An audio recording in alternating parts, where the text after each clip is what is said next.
Daily Bible reading, 2 Samuel chapter 15. Some time afterward, Absalom provided himself with a chariot, horses, and 50 outrunners. Absalom used to rise early and stand by the road to the city gates. And whenever a man had a case that was to come before the king for judgment, Absalom would call out to him, "What town are you from?" And when he answered, "Your servant is from such and such a tribe in Israel," Absalom would say to him, "It is clear that your claim is right and just, but there is no one assigned to you by the king to hear it." And Absalom went on, "If only I were appointed judge in the land, and everyone with a legal dispute came before me, I would see that he got his rights."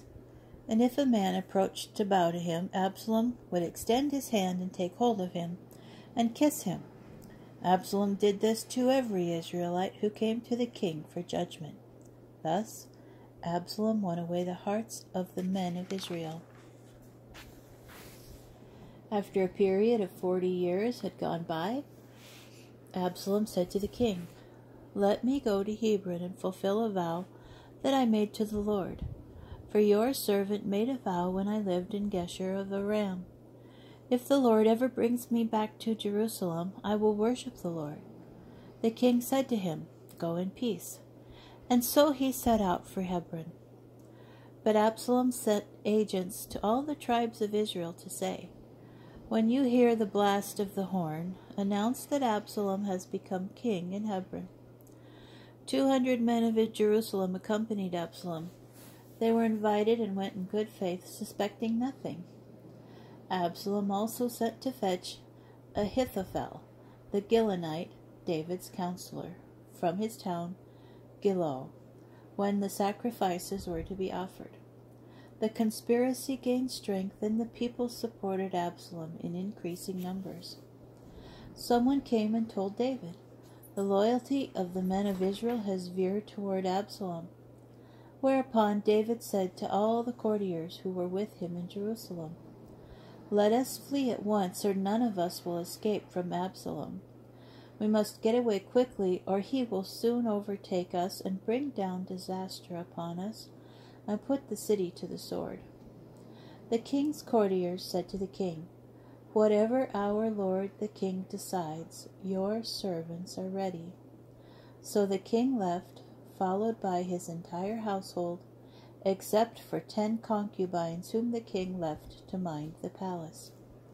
The king left, followed by all the people, and they stopped at the last house. All his followers marched past him, including all the Cherethites, and all the Pelethites, and all the Gittites. 600 men who had accompanied him from Gath also marched by the king. And the king said to Ittai the Gittite, "Why should you go with us? Go back and stay with the new king, for you are a foreigner and you are also an exile from your own country. You came only yesterday. Should I make you wander about with us today, when I myself must go wherever I can? Go back and take your kinsman with you, in true faithfulness." Ittai replied to the king, "As the Lord lives, and as my lord the king lives, wherever my lord the king may be, there your servant will be, whether for death or for life." And David said to Ittai, "Then march by." And Ittai the Gittite and all his men and all the children who were with him marched by. The whole countryside wept aloud as the troops marched by. The king crossed the Kidron Valley, and all the troops crossed by the road to the wilderness. Then Zadok appeared, and all the Levites carrying the ark of the covenant of God, and they set down the ark of God until all the people had finished marching out of the city. Abiathar also came up. But the king said to Zadok, "Take the ark of God back to the city.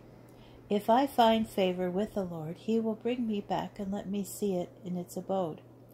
And if he should say, 'I do not want you,' I am ready. Let him do with me as he pleases." And the king said to the priest Zadok, "Do you understand? You return to the safety of the city with your 2 sons. your own son Ahimaaz, and Abiathar's son Jonathan. Look, I shall linger in the steppes of the wilderness until word comes from you to inform me. Zadok and Abiathar brought the ark of God back to Jerusalem, and they stayed there. David, meanwhile, went up to the slope of the Mount of Olives, weeping as he went. His head was covered, and he walked barefoot. And all the people who were with him covered their heads and wept as they went up. David was told that Ahithophel was among the conspirators with Absalom, and he prayed, "Please, O Lord, frustrate Ahithophel's counsel." When David reached the top, where people would prostrate themselves to God, Hushai the Archite was there to meet him, with his robe torn and with earth on his head. David said to him, "If you march on with me, you will be a burden to me. But if you go back to the city and say to Absalom, 'I will be your servant, O king.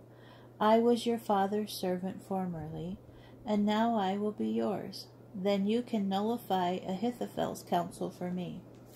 You will have the priests Zadok and Abiathar there, and you can report everything that you hear in the king's palace to the priests Zadok and Abiathar. Also, their 2 sons are there with them, Zadok's son Ahimaaz and Abiathar's son Jonathan, and through them you can report to me everything you hear." And so Hushai, the friend of David, reached the city as Absalom was entering Jerusalem.